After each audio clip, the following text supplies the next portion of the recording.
Well,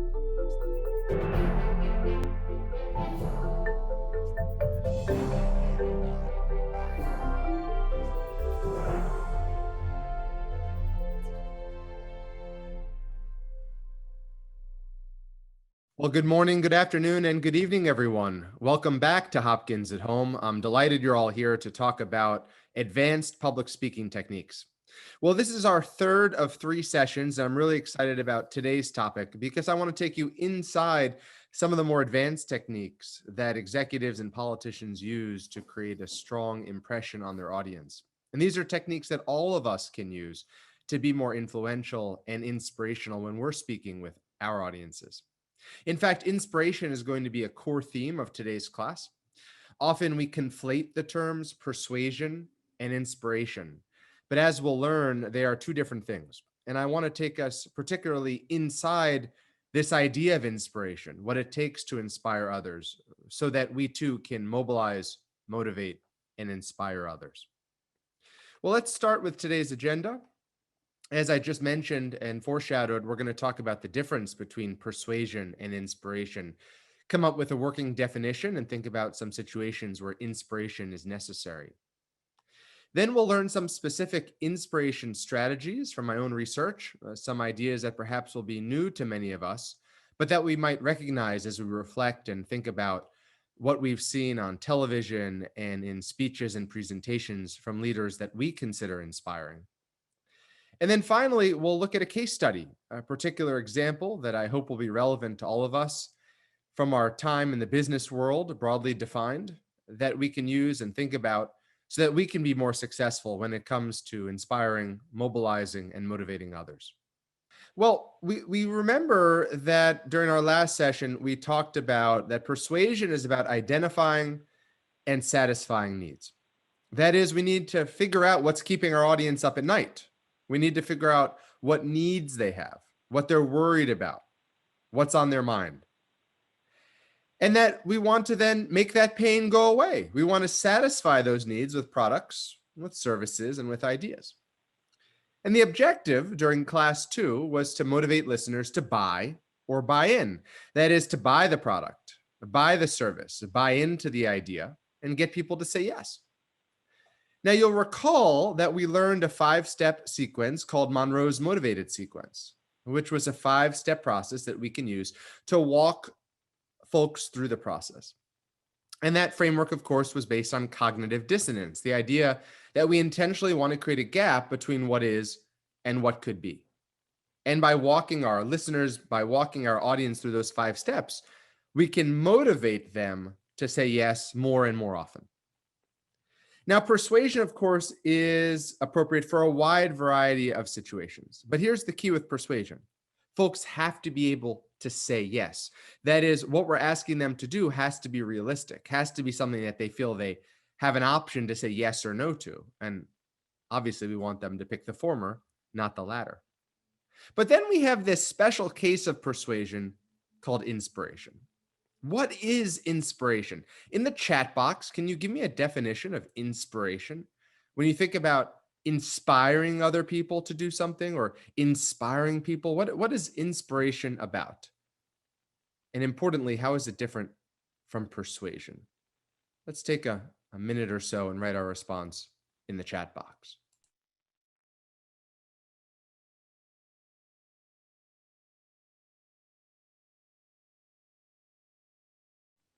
So inspiration, unlike persuasion, is about lifting the audience's sights and spirits and enabling them to do something they don't think they can do.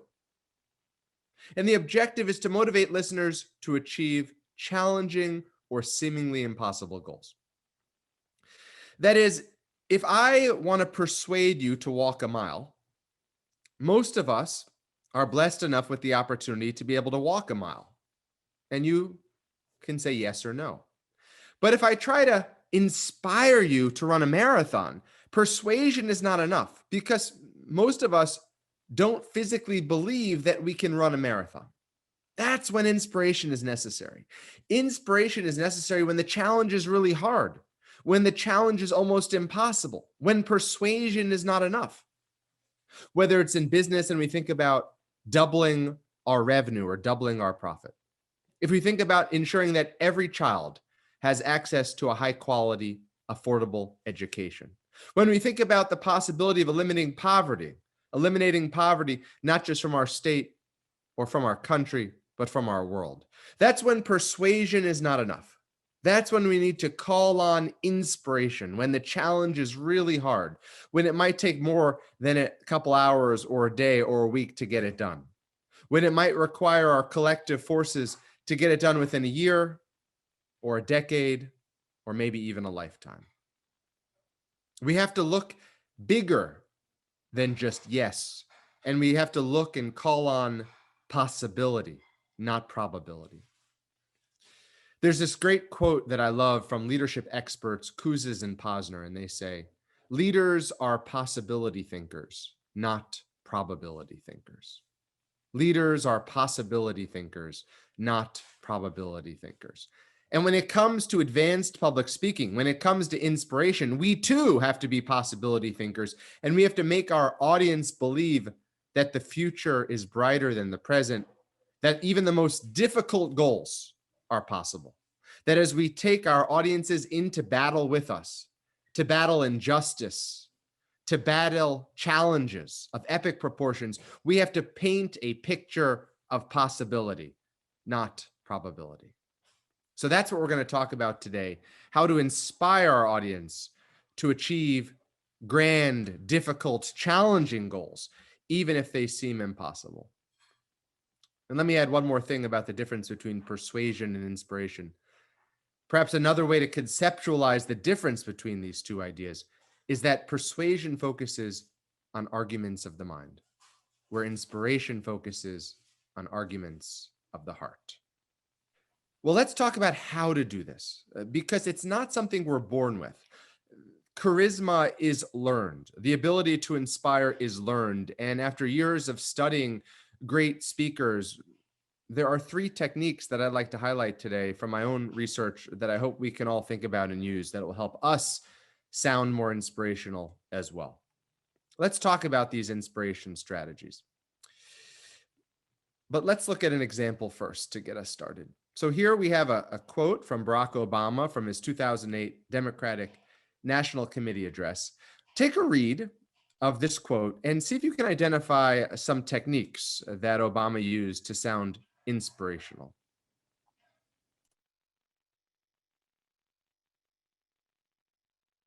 All right, write your response in the chat box after you've had a chance to read it. There are many right answers here. What do you notice? What are some techniques, some tools that you see him use? Maybe ideas or strategies? What do you notice? Write your response in the chat box.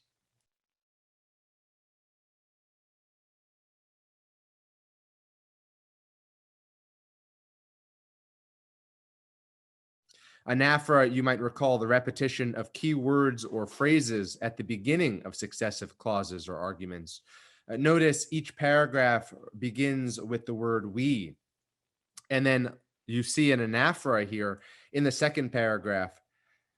We've been told we cannot do this. We've been asked to pause. We've been warned against offering the people. This repetition of the phrase we have or we've is an anaphora, similar to what Dr. Martin Luther King Jr. used when he said those powerful words, I have a dream, at the beginning of successive clauses, at the beginning of successive sentences. This idea of anaphora, the repetition of keywords or phrases at the beginning of successive clauses or sentences, creates emphasis and adds more power to our words. Very, very nicely picked up there. Let me just point out a couple other techniques from the reading that may be helpful. Of course, the opposite of anaphora is epistrophe. Epistrophe, the idea that we can repeat, and let me just type that in the chat box. Epistrophe is the repetition of keywords or phrases at the end of successive clauses or sentences. You see that here in the last 2 sentences, the repetition of the word hope at the end of the sentences, a false hope and then about hope. Of course, one of the most famous epistrophes is yes, we can. Obama ending successive sentences with that famous refrain and getting the audience to repeat it. That is an epistrophe. Epistrophe is the opposite of anaphora. And then one other one you might notice is alliteration. I'll put that in the chat box as well. Alliteration is the repetition of similar sounding consonant sounds. And so alliteration often adds emphasis to our words, makes them more powerful, makes them stand out. And although you may recognize the techniques that I'm using from this class, your audience may not. And we can use these techniques to emphasize or add power to certain words or phrases, to ideas that we want to stand out long after we say them. Well, let's move on and learn about these strategies now. So the first one is called holding out hope. The second is making the impossible appear possible. And the third is believing in our message. Those are the three techniques we're going to learn today that not only do politicians use these or business leaders, but we can use them as well. Let's start with holding out hope. So holding out hope, this first strategy, is the idea that we want to discuss the current situation, but not dwell on it. When we're facing tough times, we want to be honest about what's happening. Profits may be down, revenues may be down, folks may be suffering right now. We want to be honest about those struggles, but we don't want to dwell on it. Instead, we want to quickly pivot to the specific reasons that the audience should remain hopeful. That's the two-pronged strategy. So when things are tough, whether we're addressing 1,000 people or 10 people, we want to be honest about the struggles we're facing. People appreciate that honesty, but we don't want to dwell on it, because if we dwell on it, folks start to feel like it's too much to overcome. But after we do that, we want to pivot to the specific reasons that listeners should remain hopeful. We want to give people hope. We don't want to tell people we have a 5-point plan. We don't want to tell people you should trust me because I've done it before. We want to offer hope in the form of specific reasons that people can grab onto and hold on to. All right, let's look at an example. Take a look at this excerpt from a speech, from a presentation, from a CEO of a company, and see if you can figure out how he holds out hope.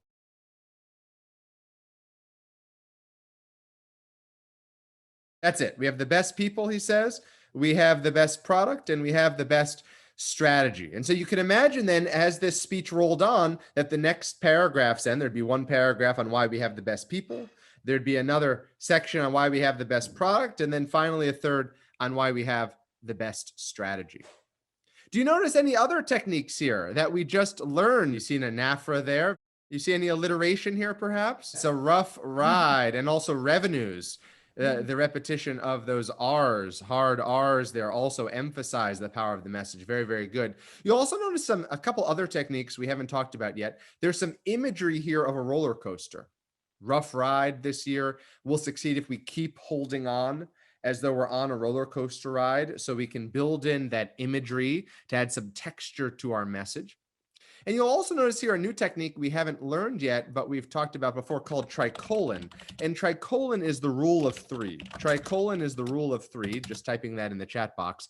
And you'll see here that, notice again, best people, best product, best strategy. Whenever we say things in threes, that's called a tricolon. Kind of like if you think of Rice Krispies, snap, crackle, and pop. An example of a famous tricolon, certainly if you think about the few, the proud, the Marines. Another famous tricolon from the military. The reason we see a lot of tricolons all around us is people remember things in threes. There is a musicality to threes. And so you see here the CEO again bring up three ideas, not two, not four, but three, because of that musicality, because of the idea that we tend to remember things that come in threes. Nice. And Adesola says sports metaphors as well. Interesting. Where do you see that, Adesola?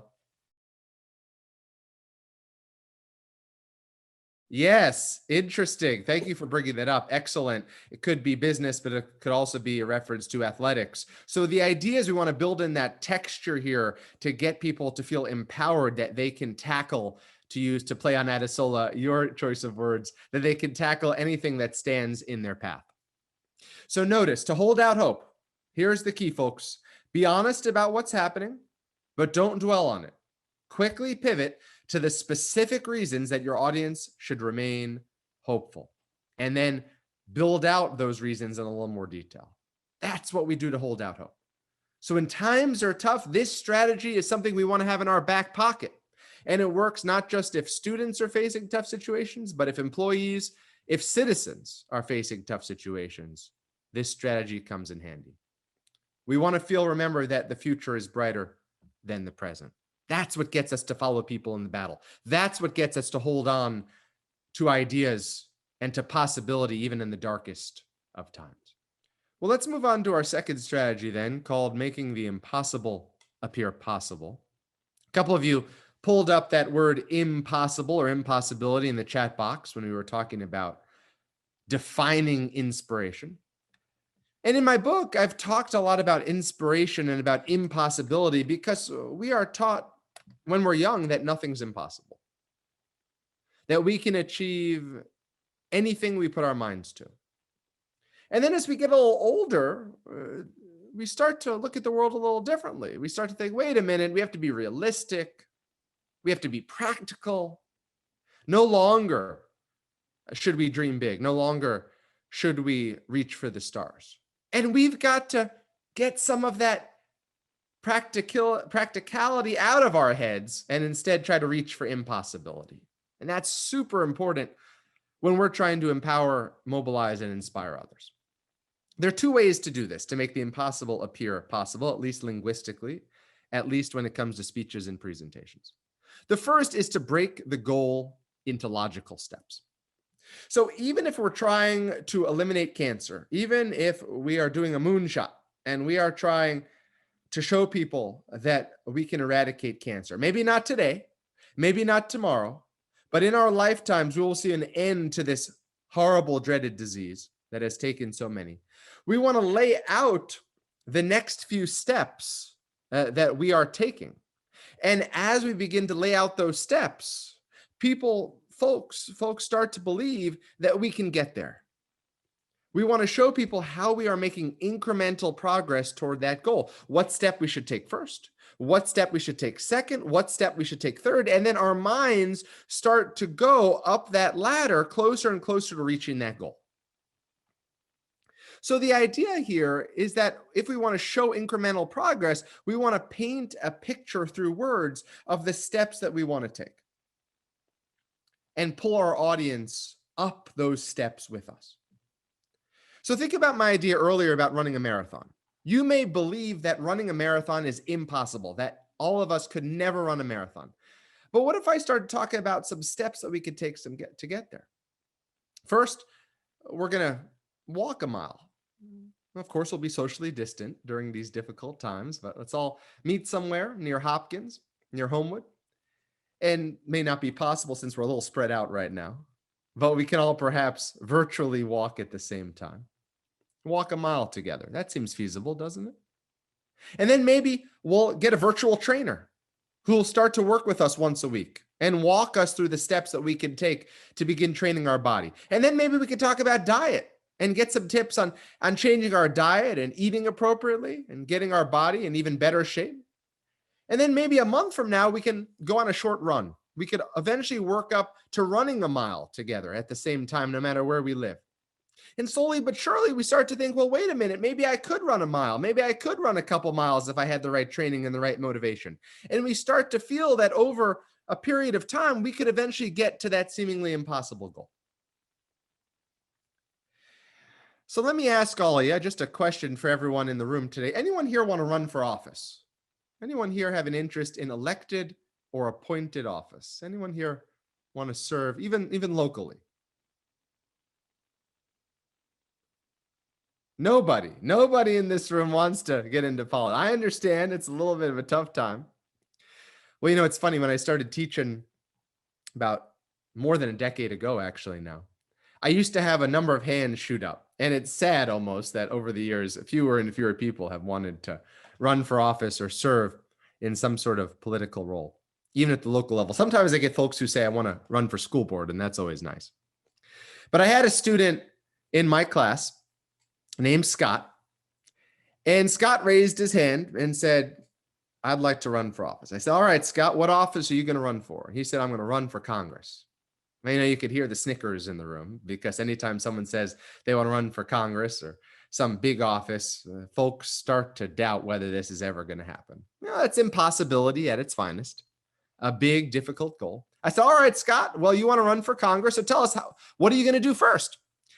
He says, well, first, Dr. Cohen, what I'm going to do is I'm going to start thinking about my platform and start to knock on some doors and listen to the issues of what folks are facing in our community. So, all right, what are you going to do after that? Well, I'm going to have a house party. I'm going to get some of these folks together, and we're going to meet and start to talk about these issues. And that'll help me come up with a slate of ideas that I can pull on my website. I said, okay, well, then what are you going to do? Well, I'm going to go down to the Board of Elections and figure out how to get on the ballot.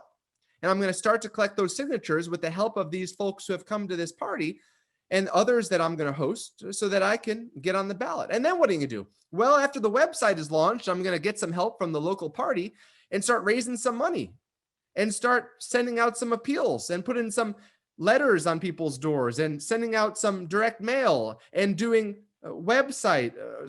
doing some stuff through social media to get the word out in our community about the importance of this campaign. And then slowly but surely, as he kept laying out step by step what he was going to do, people stopped snickering. People started turning around and thinking to themselves, well, maybe this guy actually could run for Congress. Well, it was such an honor to visit Congressman Scott Taylor's office a couple of years ago when my former student got elected to Congress, representing the people of Virginia Beach, Virginia. And it was just wonderful to spend some time with him in the Capitol and to talk back about what he remembered from my class and some of the strategies that he used and continued to use during his time in office. And so it is always interesting, even when folks say that things are impossible, that we just have to make people believe that they are possible. We don't always get to that end goal. But by showing incremental progress, by starting to describe the first few steps that we are going to take to get there, even if we don't lay out steps 6, 7, 8, 9, and 10, people still feel that if we keep reaching, if we keep taking steps, that we will get there one day, even if it's not tomorrow, even if it's not in a week or a month or a year, even sometimes not in our lifetimes, that we will get there if we keep pushing. The second strategy that we can use to make the impossible appear possible is to discuss historical success anecdotes. Other times we've succeeded. Other times in an organization's history, other times in a community's history when we've done it before, so we can do it again. So if you want to make people believe that they can give a really hard speech at the end of the semester, you just reference the time that they gave an awesome team presentation earlier in the term. So when I have a student come to me and say, Dr. Cohen, I don't know if I can give this final persuasive pitch. I'm worried. I'm going to get nervous. It's not going to go well. I said, well, just remember what you did a couple of weeks ago with your team. Y'all knocked it out of the park. Look how well you did when you stood up there in front of the room or when you talked on Zoom so eloquently. You were nervous then, but look how well you did. And I want you to use that same determination and that same practice that you put into that presentation to knock it out of the park again next week. So when we remind people of other times we've succeeded or other times they've succeeded, they start to believe, well, I've done it before, or we've done it before, so we can do it again. Even when it comes to grander challenges than giving a speech, like changing society in some meaningful way, creating more equality for folks of different races, different sexual orientations, different genders.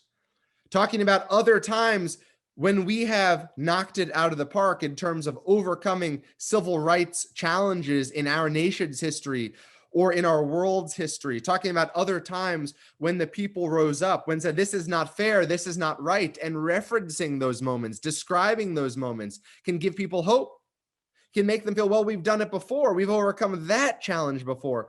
So now we can do this one. We can overcome this challenge today, just as we have those few in our nation's history, in our country's history. Other times when we've succeeded, showing people that if we've done it before, we can do it again. Well, those are two ways, folks, to make the impossible appear possible. Let me pause here and see if you have any questions or comments, anything we can go into some more depth on these ideas. So I don't think a teleprompter is necessary in 99% of speaking situations. What we need are some good speaking notes. And speaking notes are just bullet points.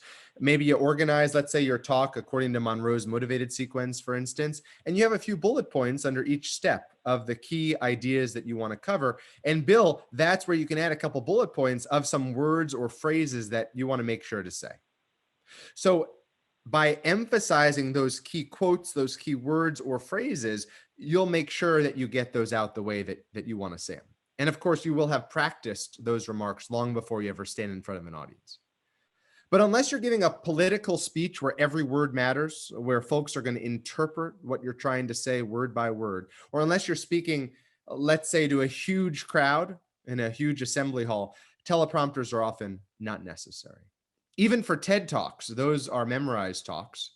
And so often, more often than not, we don't see teleprompters even in those situations. But in the event that there were a teleprompter, certainly you want to have that naturalness to our speech. And so we want to make sure to practice. So even in cases where we're reading, it doesn't look like we're reading. It doesn't sound like we're reading. We don't want to sound like a robot. We want to seem like a polished, connected kind of leader. Great question, Bill. So speaking notes, again, are the key. How about some others? Any other questions or comments so far?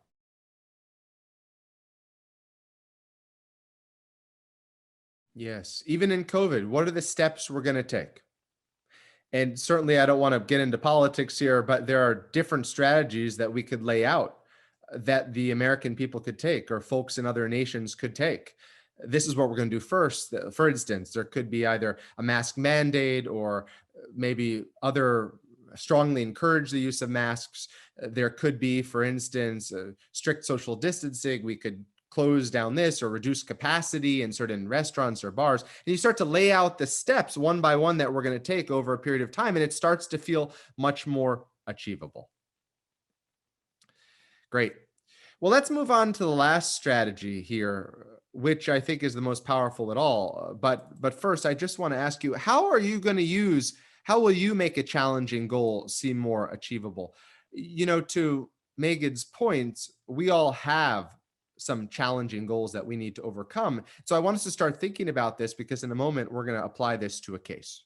So these are not just words on a page, but actual strategies we can use to make change, to make people feel the impossible is possible. Well, the last category of techniques is called believing in your message. And there are two I want to highlight here. One is about cracking the door. If you want to show people that you believe in your message and that they ought to follow you into battle, then we need to crack the door a little bit. We need to open up about a personal or a professional struggle. We need to open up about a time that we failed, a time that we've struggled, showing people that we are in fact not perfect. Because when we crack the door, we become much more authentic and genuine leaders. Now, I'm not asking you to swing the door wide open and share your deepest, darkest secret.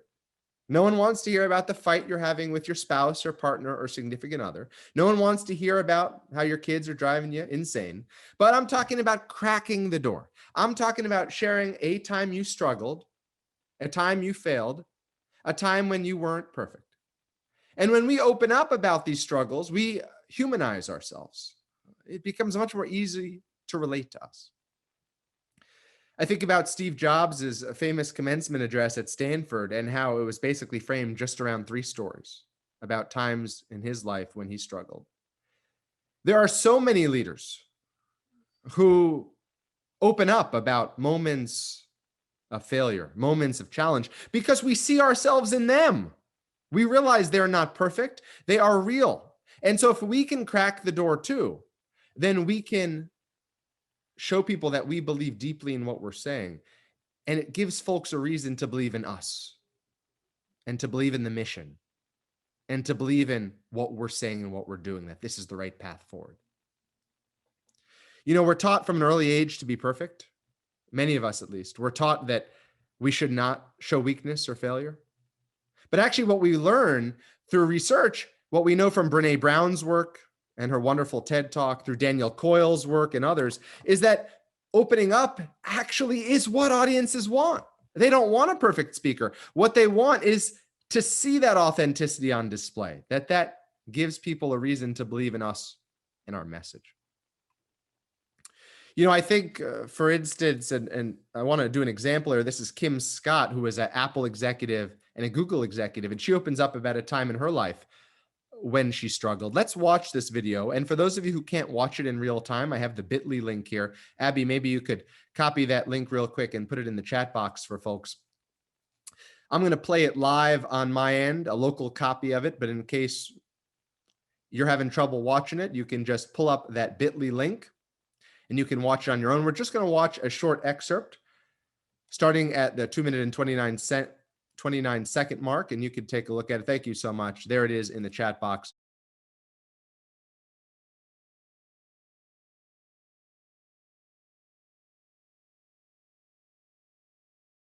That's Kim Scott talking about her experience in the technology industry, a time that she was pulled aside by her boss and got some very candid advice. Much more authentic, much more genuine, relatable. We could see ourselves in her description in Kim. And so that's a way to get folks to believe in our message and connect with them in an authentic, powerful, meaningful way. Well, the last piece, of course, here is to get folks, just to go back to the slideshow, to take the first step. If we want folks to believe in our message, we've got to do what we expect others to do. If we want them to donate money, we've got to take a few bucks out of our wallet or pocketbook and put it down on the table. If we want people to join us at 7 o'clock or 6 o'clock in the morning to set up for something, we've got to be there at 7 o'clock or 6 o'clock. We have to take the first step and do what we expect others to do. That's an important part of showing people that we are committed deeply and meaningfully to our message. And that gives us credibility, that gives us authenticity, and makes other people want to join us on that battle because they see we're not just talking about it, but we're actually going to do it. I remember in school, back when I was in grad school, we'd have a big exam and I'd tell folks, well, I'm going to be here as long as it takes to learn this stuff. And if you want to join me in the library, I'd love for you to be there. But I will be there as long as it takes. That's about taking the first step. If I'm going to learn this stuff, I need to be there. And hopefully others will help me and I can help them. But we have to demonstrate that we're going to be part of that challenge. We're willing to invest our time and our resources to overcome the challenges that we face. Well, that's it, folks. Those are the 3 strategies that can help us inspire others, holding out hope, making the impossible appear possible, and believing in our message. Let's spend the rest of our time here, if we can, on a short case. And here it is. You are mentoring a small group of talented work-study students. At the end of a meeting, several students complain that they are having difficulty finishing their work projects because they have so many exams coming up. Although there are only 2 weeks left in the semester, the students appear unhappy and demoralized. The students want to impress you and your colleagues, but they feel completely overwhelmed. You feel compelled to inspire the students to finish strong. What could you say to them?